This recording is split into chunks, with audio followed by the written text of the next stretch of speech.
आने वाले 10 दिन के अंदर हम पूरे कॉलेजेस के अंदर इसको चलाएंगे और स्टूडेंट्स की बातें को सुनेंगे। अगर स्टूडेंट्स चाहेंगे कि हम इनसे सहमत नहीं हैं तो NSOA दोबारा इस मांग के लिए यूनिवर्सिटी के पास जाएगी कि स्टूडेंट्स को इन परेशानियों का सामना पड़ रहा है, जिसके तहत आपको कुछ ना कुछ करना पड़ेगा।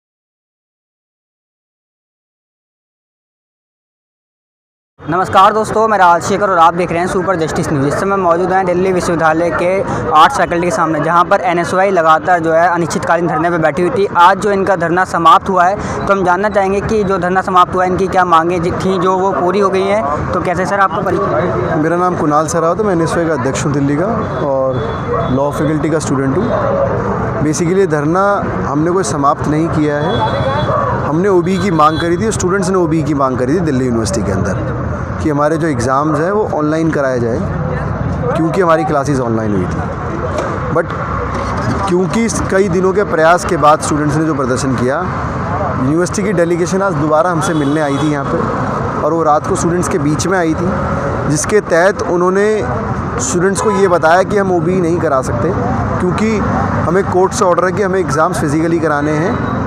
तो उन्होंने ये कहा क्योंकि क्लासेस बच्चों की ऑनलाइन हुई थी, तो उसके तहत हम कुछ चीज़ें हैं जो स्टूडेंट्स के फेवर में करना चाहते हैं। उन्होंने कुछ अपनी बातें बताई कि जैसे कि हम जो सिलेबस बच्चों का होता है उनको और नोट स्टूडेंट्स को प्रोवाइड करेंगे वेबसाइट पे, जिससे कि स्टूडेंट्स को इस 1 महीने के अंदर कोई इशू ना हो, क्योंकि बच्चे कह रहे हैं कि हमारी क्लासेस ऑनलाइन हुई है, कुछ ऑफलाइन हुई है। फिर उन्होंने अपनी मांग को ये कहा है कि जो ड्यूरेशन ऑफ द टाइम है जो स्टूडेंट्स का होता है, उसको हम आधा घंटा और एक्सटेंड करते हैं। लाइक पहले 3 घंटे का एग्ज़ाम होता है तो हम 3.5 घंटे का करेंगे।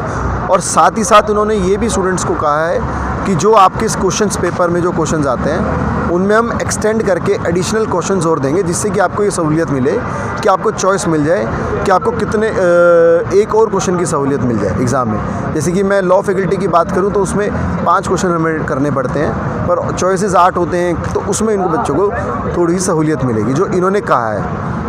उसके साथ साथ इन्होंने ये कहा है कि जो बच्चा किसी कारणवश आने वाले एग्ज़ामिनेशन मई के महीने में अगर पेपर नहीं देता है, तो उसमें यूनिवर्सिटी ने स्टूडेंट्स को ये आश्वासन दिया है कि जो सेकंड फेज़ ऑफ एग्ज़ाम होंगे, जो कि सेकंड सेमेस्टर में होंगे, उस सेमेस्टर के साथ उन बच्चों के एग्ज़ाम करा दिए जाएंगे जो बच्चे अभी एग्ज़ाम किसी कारणवश नहीं दे सकते, या वो चाहते हैं कि उनकी प्रिपरेशन इतनी जल्दी शॉर्ट नोटिस पे नहीं हो सकती। तो इन चीज़ों की मांग उन्होंने स्टूडेंट्स के बीच में रखी, और जो यहाँ पे उपस्थित स्टूडेंट थे इस वक्त, उन्होंने इसका स्वीकार किया है और कहा है कि चलो यूनिवर्सिटी हमारे बीच में आई है। पर मैं आप सबको ये कहना चाहता हूँ कि आने वाले 10 दिन के अंदर हम पूरे कॉलेजेस के अंदर इसको चलाएँगे और स्टूडेंट्स की बातें को सुनेंगे। अगर स्टूडेंट्स चाहेंगे कि हम इनसे सहमत नहीं हैं तो NSOA दोबारा इस मांग के लिए यूनिवर्सिटी के पास जाएगी कि स्टूडेंट्स को इन परेशानियों का सामना पड़ रहा है, जिसके तहत आपको कुछ ना कुछ करना पड़ेगा। तो क्या सभी छात्र इस फैसले से संतुष्ट हैं? देखिए, जो यहाँ पे उपस्थित छात्र थे वो फैसले से सहमत थे। उन्होंने कहा कि चलो यूनिवर्सिटी हमारे पास चल के तो आई, जो हमारी बातें नहीं सुन रही थी। अब इंतज़ार यही है कि आने वाले समय में यूनिवर्सिटी का क्या डिसीजन रहता है, कॉलेज स्टूडेंट्स का क्या डिसीजन रहता है। बहुत बहुत धन्यवाद। कोरोना की वजह से सब छात्र अपने अपने घर पर थे, बाहर गए। अचानक विश्वविद्यालय खुला। विश्वविद्यालय खुलने के बाद लोगों को ये समझ में नहीं आया कि आखिर हमें कैसे यहाँ आना है, आके रहना है, क्योंकि ना किसी के पास रहने की व्यवस्था थी, ना हॉस्टल खुले। बच्चों को बहुत परेशानी का सामना करना पड़ रहा है, और दूर दराज के छात्र। तो छात्रों का ये मानना है कि कक्षाएँ भी ठीक से नहीं लग पाई हैं।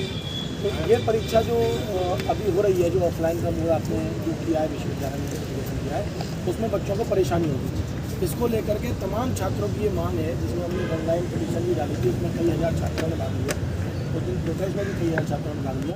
सुन तो लिया, सुनने के वक्त एग्ज़ाम फिजिकल मोड में ही होगा, नंबर 1। नंबर 2, आंसर शीट लिखने के लिए हम आधा घंटा एडिशनल देंगे।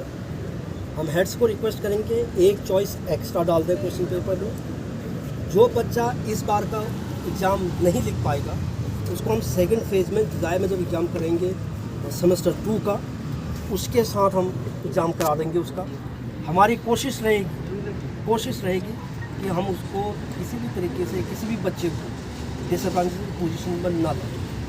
प्रैक्टिकल की जैसा बच्चे ने बोला, आइए क्या कहते हैं आपका अटेंडेंस 4 को ऑलरेडी किया है, मंडे को मैं कोशिश करूंगा कि मैं सभी हेड्स एंड प्रिंसिपल की ऑनलाइन मीटिंग करूं, उसमें ये जो हम आपको कमिट कर रहे हैं ये मैं उनको भी बताऊं, उनको भी लिख के दूं, ये है इसको ऐसे ही होना।